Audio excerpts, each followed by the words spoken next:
Ayah ibu saya sudah meninggal. Allahumma firlaha warhamha wa'afiha wa'fu anha.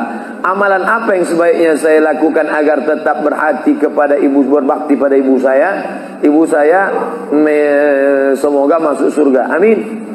Yang pertama doa. Apa doanya? Rabbil firli wa liwalidayya warhamhuma kama rabbayani saghira. Allahumma firlaha warhamha wa'afiha wa'fu anha. Yang enggak bisa bahasa Arab Pak Ustaz, bahasa Indonesia. Ya Allah, jauhkan emakku dari neraka jahanam, berikan dia kebaikan, jadikan kuburnya salah satu dari taman surgamu, jangan jadikan kuburnya salah satu lubang nerakamu, berikan dia ketenangan ya Allah, ampunkan segala silap salah dosanya ya Allah. Yang pertama. Yang kedua, baca Quran.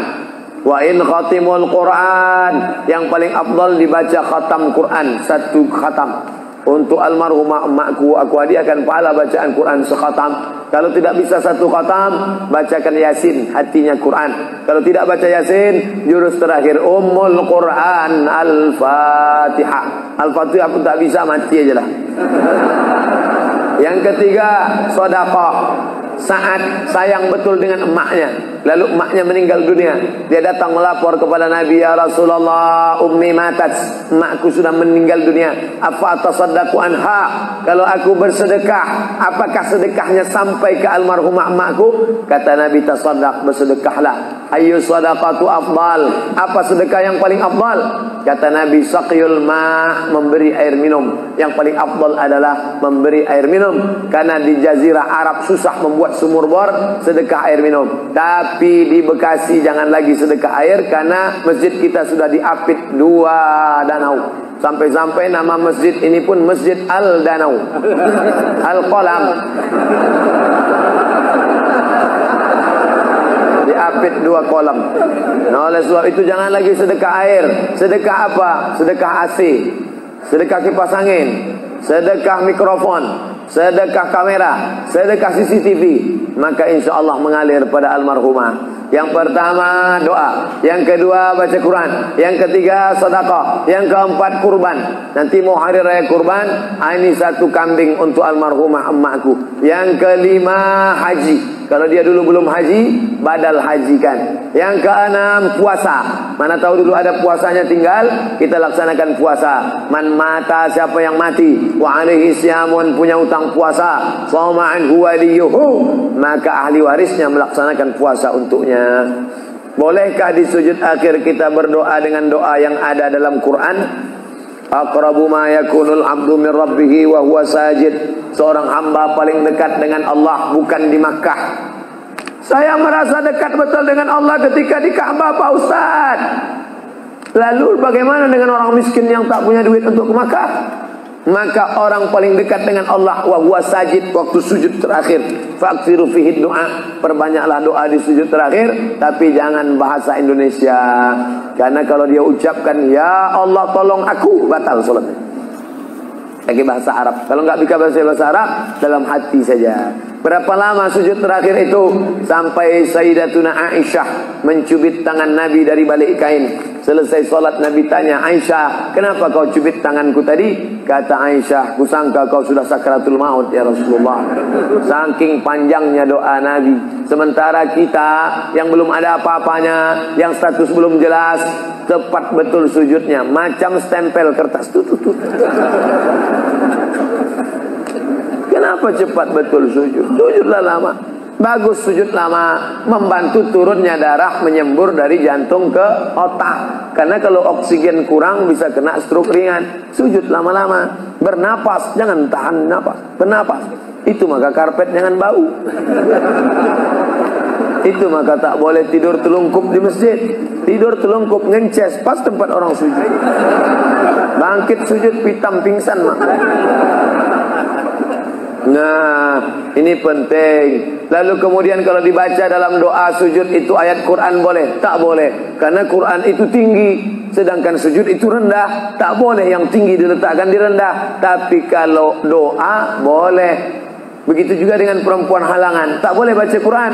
Tapi kalau ayat Quran itu doa, boleh. Contoh, subhanalladzi sakhkhara lana hadza wa ma kunna lahu muqrinin wa inna ila rabbina lamunqalibun. Itu kan ayat Quran, tapi ketika dibaca naik kendaraan, boleh. Maka kalau ayat Quran bunyinya doa, boleh. Mana? Rabbana atina fid dunya hasanah wa fil akhirati hasanah wa qina adzabannar. Itu doa, boleh dibaca.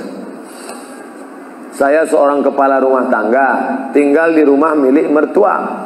Sebagai kepala rumah tangga, apakah saya belum menunaikan kewajiban sebagai suami untuk membeli rumah tinggal buat keluarga? Ada ideal, ada darurat.